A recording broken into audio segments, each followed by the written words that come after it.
বাংলাদেশের সাম্প্রতিক পরিস্থিতি নিয়ে উদ্বেগ প্রকাশ করেছেন ভারতের পররাষ্ট্রমন্ত্রী এস জয়শঙ্কর। তিনি এক ভাষণে জানিয়েছেন, ভারত বাংলাদেশের মঙ্গল কামনা করে, আর সেটা আমাদের ডিএনএ-তে অন্তর্ভুক্ত। একই সঙ্গে তিনি আশা প্রকাশ করেছেন, খুব শীঘ্রই অনুষ্ঠিত হবে বাংলাদেশের পরবর্তী সাধারণ নির্বাচন। ভারতীয় সংবাদ মাধ্যম ফার্স্ট পোস্টে প্রকাশিত প্রতিবেদনে বলা হয়েছে, জয়শঙ্কর বুধবার ভারতের রাইজিং ভারত সামিট 2025-এ ভাষণ দেওয়ার সময় এই মন্তব্য করেন। তিনি বলেন, ভারত এবং বাংলাদেশের সম্পর্ক কয়েক দশকের পুরনো এবং এটি জনগণের প্রতি বন্ধুত্বের সম্পর্ক। ভারতীয় পররাষ্ট্রমন্ত্রী আরও বলেন, আমরা বাংলাদেশের পরিস্থিতি নিয়ে উদ্বিগ্ন। আমরা আশাবাদী যে বাংলাদেশ সঠিক পথে চলবে এবং সঠিকভাবে কাজ করবে।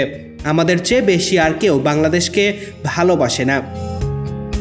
এছাড়া বাংলাদেশের সাম্প্রতিক সময়ে মৌলবাদী প্রবণতা এবং সংখ্যালঘুদের ওপর হামলা নিয়ে ভারতের উদ্বিগ্নের বিষয়টি তুলে ধরেছেন তিনি আরও বলেন, গণতান্ত্রিক ঐতিহ্যের অধিকারী দেশ হিসেবে বাংলাদেশের নির্বাচন অপরিহার্য। এস জয়শঙ্করের এই মন্তব্য বাংলাদেশের রাজনৈতিক পরিবেশে আরও আলোচনা জন্ম দিয়েছে। Tarique Rahman, news now 24।